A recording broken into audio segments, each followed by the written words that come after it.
Bem-vindo, Organizer, ao podcast Ser Organizer, que te ensina, sem filtros, como estruturares o teu negócio de organização em Portugal.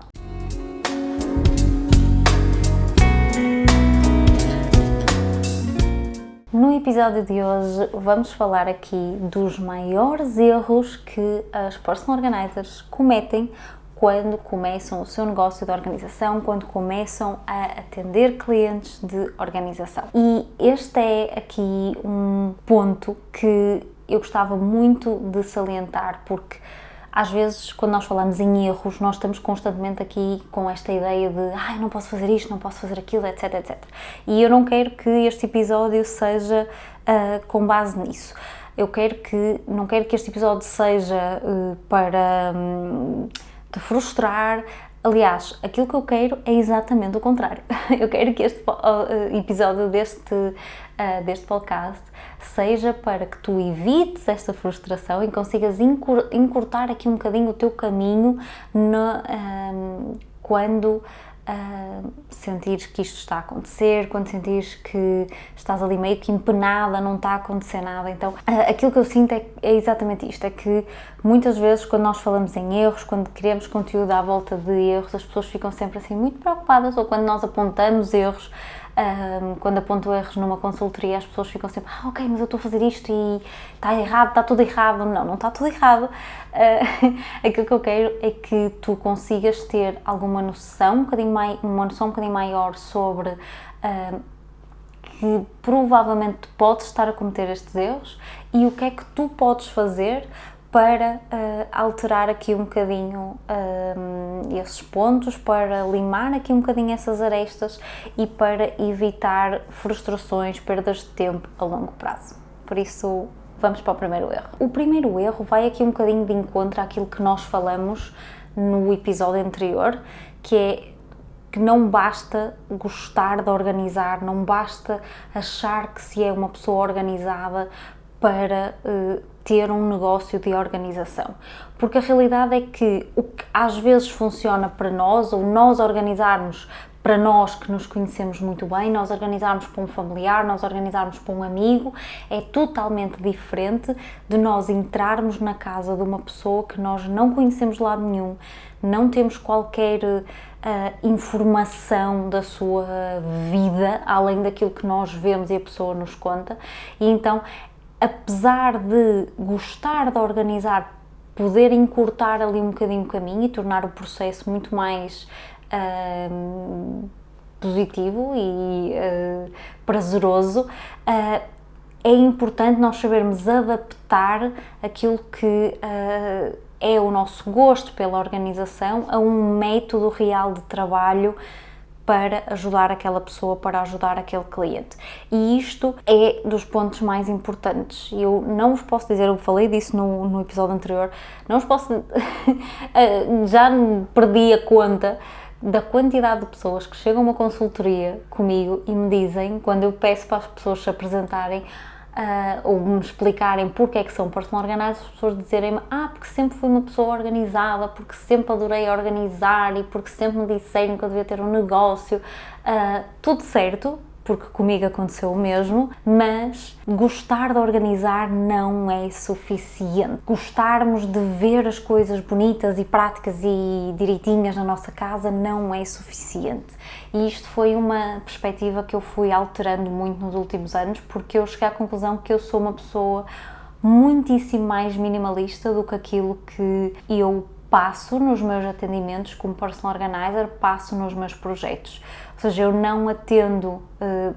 na grande maioria, clientes minimalistas, mas eu sou uma pessoa relativamente minimalista. Ou seja, na minha casa as coisas têm muito pouca coisa. Eu achei que isso era uma coisa do momento de ter mudado há pouco tempo, mas já vamos para um ano aqui em casa e continua a ser igual. Isto foi uma coisa que eu me apercebi, que eu fui ficando cada vez mais minimalista consoante eu ia avançando na minha carreira como PO. Isto não significa que eu só vá atender clientes alinhados dessa forma, não de todo. O meu objetivo continua a ser o mesmo, que é atender pessoas ocupadas, ajudar pessoas ocupadas a organizarem a casa e simplificarem a vida, independentemente das pessoas serem ou não minimalistas, terem ou não mais ou menos coisas. Então, este é um erro que aparece muito, que é achar que basta nós gostarmos daquilo que fazemos, basta nós gostarmos de organizar, basta nós gostarmos de estar no caos e passar para a ordem. Não basta só isso, basta, é preciso entender de pessoas, como nós falamos no episódio anterior, e é preciso nós termos a capacidade de adaptar o método que nós temos, quer seja um método autoral, quer seja um método inspirado noutra profissional, àquele cliente e às dúvidas daquele cliente. O segundo erro, já que estamos aqui a falar de métodos, não tanto ter a ver com um método de organização, mas tem a ver com processos. E eu gostava que me tivessem dito isto mais cedo, que é, este erro é não ter processos claros, processos internos claros. Hoje, quando chega uma PO até mim em consultoria, isto é uma das coisas que eu bato muito nessa tecla, porque é muito importante nós termos vários processos, pequenas coisinhas que nós fazemos sempre da mesma forma. Não quer dizer que nós não possamos alterar, mas é muito importante desde cedo, desde o início, nós começarmos a ter procedimentos dentro do nosso negócio. E eu sou da opinião que, independentemente de nós termos um negócio maior, termos um negócio mais pequenino, estarmos agora a começar, já termos começado há 5 ou há 10 anos, é muito importante ter estes processos, porque vai chegar uma altura em que, se nós não os tivermos, nós vamos ser obrigadas a criá-los e vai ser muito pior, porque vai ser no meio do caos. Então é muito importante ter estes processos. O que é que quer dizer aqui ter estes processos? Coisas muito simples, já ter uma proposta de orçamento pronta, já ter um modelo de contrato pronto, já ter ali um portfólio feito, se eu tiver um parceiro a chegar até mim, que pede para ver o meu trabalho, se eu não tenho um site ainda, se eu não tenho um perfil de Instagram, por exemplo, ter ali algumas roteiros de mensagens que eu possa enviar quando o cliente me pede uma proposta, quando eu vou fazer um follow-up, quando eu vou pedir um feedback, pedir um depoimento. Então, isto são coisas que eu falo dentro do meu curso, mas que qualquer personal organizer deveria de ter, porque a pior coisa é vocês receberem uma mensagem de um cliente que quer uma resposta agora e vocês não estão a pensar, ou estão a perguntar ao ChatGPT o que é que agora vocês vão escrever para responder a esta pessoa. Ou seja,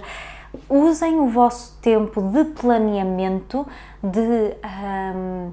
quase ali de introspecção no início, depois de vocês terminarem o vosso curso, ou enquanto ainda estão a fazer um curso, para começar a criar aqui estes pequenos procedimentos, aqui estes pequenos processos que ajudam a que vocês não percam tanto tempo. E é das coisas que hoje eu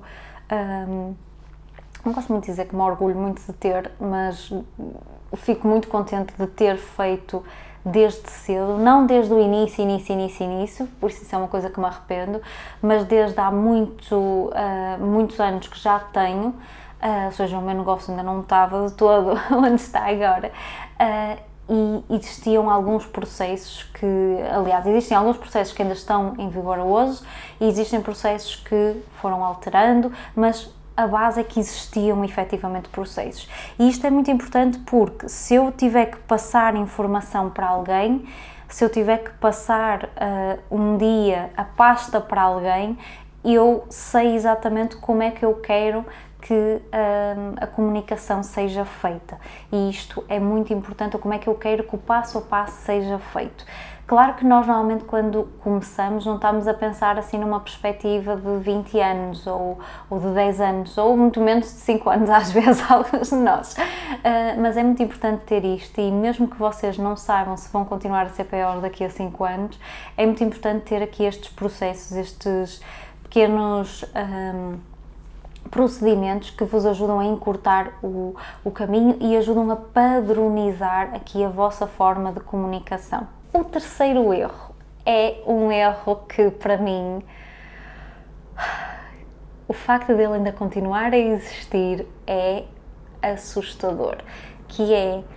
profissionais da organização saírem de cursos e não saberem definir público-alvo, não saberem quem é que querem atender, para quem é que querem falar, como é que vão estruturar os seus serviços, como é que vão estruturar os seus produtos, quanto é que vão cobrar, como é que vão cobrar, tarará, tarará, tarará, tarará. Então, isto é super importante e é um erro que acontece imenso. Posso-vos dizer que a grande maioria das pessoas que chega à consultoria comigo é assim, tem esta dúvida, não sabe para quem é que quer falar, não sabe quanto é que vai cobrar, não sabe como é que vai estruturar os seus serviços, não sabe nada disso. E a base toda é o público-alvo. Se eu sei para quem é que eu vou falar, se eu sei como é que aquela pessoa é, se eu sei quais é que são as dúvidas daquela pessoa, quais é que são os objetivos daquela pessoa, é muito mais fácil, se eu sei o perfil do meu cliente, eu conseguir criar uma forma de comunicação ou criar produtos, criar serviços adaptados especificamente àquele tipo de cliente. Ah, mas como é que eu crio isto? Isso aqui não vou partilhar, não, estou a brincar, mas não vou partilhar aqui em detalhe porque ia ser aqui a tornar este episódio gigante só no erro número 3, mas é um ponto mesmo muito necessário. Existem algumas questões que vocês podem fazer, eu penso que até mesmo dentro do meu e-book eu falo um bocadinho sobre isto, o que é que vocês podem fazer para alinhar ali um bocadinho o público-alvo, para descobrirem quem é o vosso público-alvo, para descobrirem ali um bocadinho qual é que é o perfil do vosso cliente ideal. Eu acho que vocês podem ter um perfil de cliente e os restantes clientes, eles são semelhantes em alguma coisa. Eu costumo dar muitas vezes o meu exemplo que o meu tipo de cliente, ele não podia estar mais desalinhado com aquilo que é um termo de persona, porque o meu tipo de cliente são pessoas ocupadas que têm horários limitados, que têm várias tarefas ao longo do dia e que gostam de ter a casa prática, funcional, mas não têm tempo para se dedicar à casa. E se nós fôssemos a limitar, se fôssemos a olhar para isto é um bocado limitante, isto limita um bocadinho, ok, mas eu não estou aqui a falar de mulheres, não estou aqui a falar de homens, não estou aqui a falar de se têm filhos, se não têm.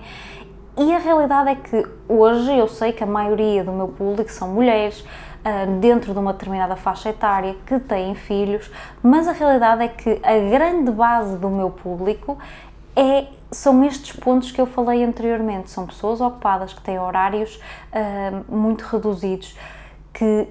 têm trabalhos ou têm uma vida pessoal desgastante, mas que no fundo querem ter uma casa, gostam de ter uma casa prática, gostam de ter uma casa organizada, só que não têm tempo para se dedicar à casa. E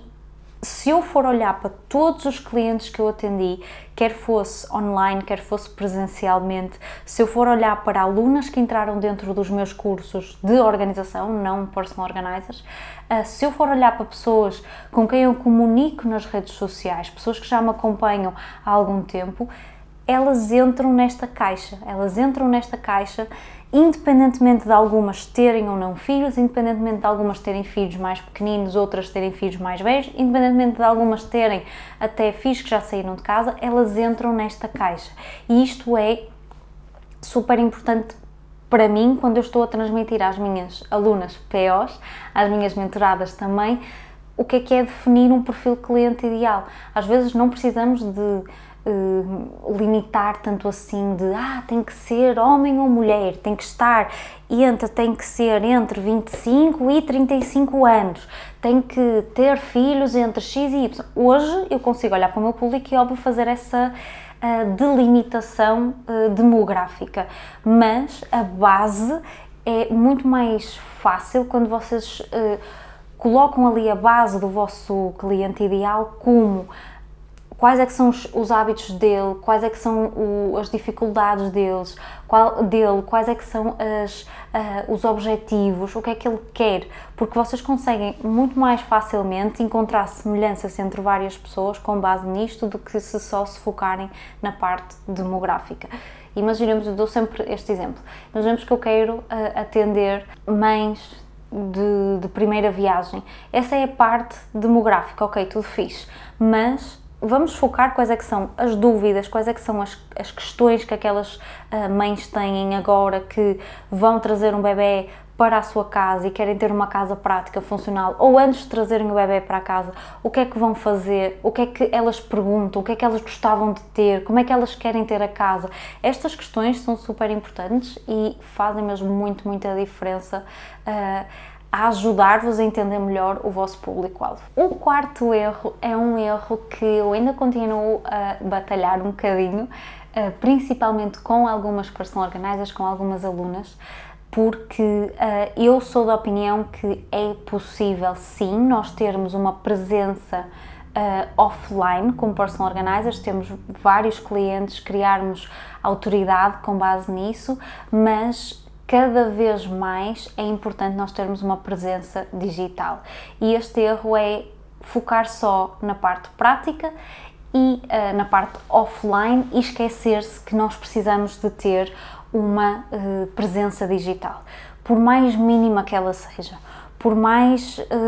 fraquinha que ela seja, sem querer aqui usar este termo de uma forma depreciativa, mas por mais que eu não queira estar a criar conteúdo constantemente, por mais que eu não queira estar a fazer vídeos, porque eu não gosto de fazer vídeos,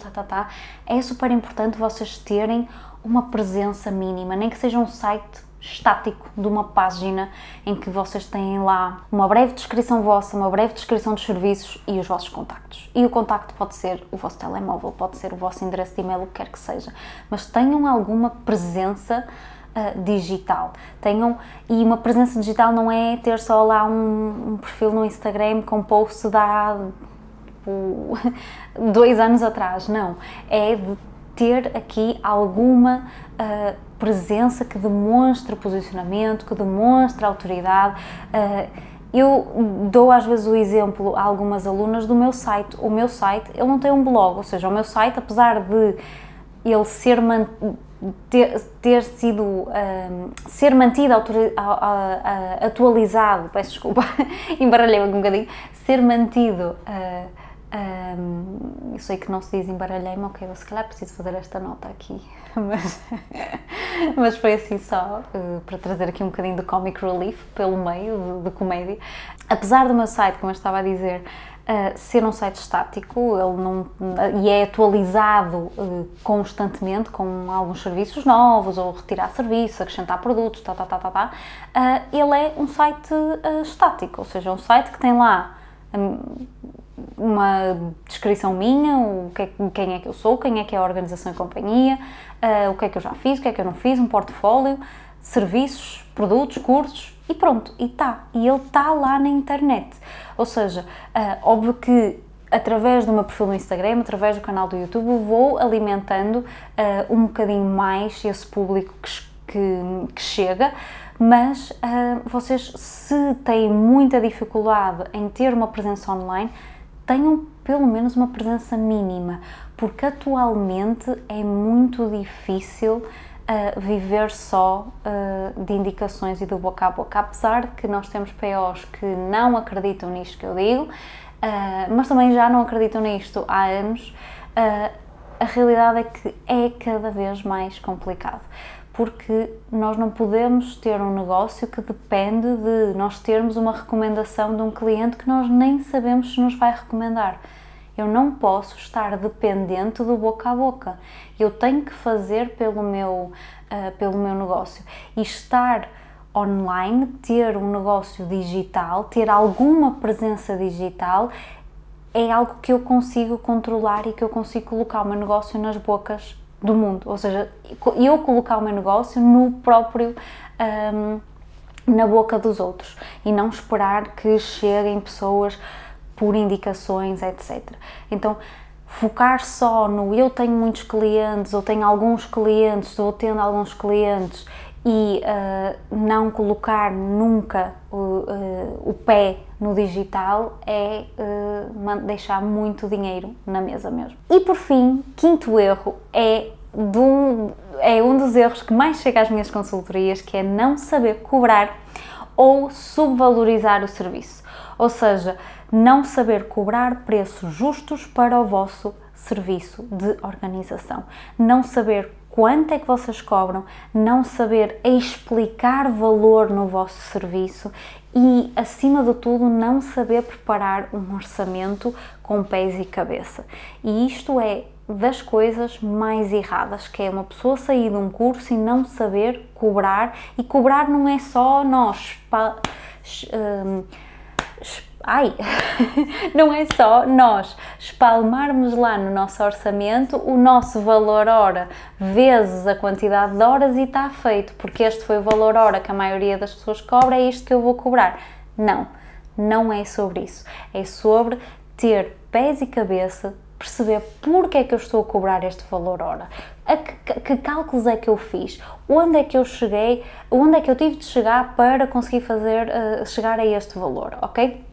E isto, a maioria das pessoas não sabe fazer isto, a maioria das personal organizers não sabe fazer isto. Uma das coisas que mais chega à consultoria, as sessões estratégicas comigo, é como cobrar, quanto é que eu cobro, como é que eu faço um orçamento, como é que eu sei quantas horas vou demorar, como é que eu sei que valor é que eu vou cobrar. Isto tudo precisa de estar na ponta da vossa língua. Quando vocês vão fazer uma visita, vocês saem da visita, têm que conseguir logo fazer um orçamento ali, nem que seja na calculadora. Óbvio que depois podem ter o vosso Excel, etc. Mas vocês têm que saber logo esses valores. Vocês têm que saber porque é que o vosso valor hora é aquele. Não é porque alguém se lembrou e todas as outras estão a cobrar, eu também vou cobrar. Okay? Isto é super importante e quando vocês valorizam o vosso trabalho, o cliente vai sem dúvida valorizar o vosso trabalho. Antes de terminarmos, dizer-te que este episódio não é para te culpares ou para te frustrares que estás a cometer muitos erros. Não, errar é normal e faz parte no começo, mas aquilo que te vai distinguir enquanto personal organizer é tu saberes que estás a errar e efetivamente fazeres alguma coisa para mudar isso. Espero que tenhas gostado deste episódio. Se gostaste, deixa aqui em baixo o tema para eu falar num próximo episódio. Um grande beijinho, Organizer, e até ao próximo episódio do Ser Organizer Podcast.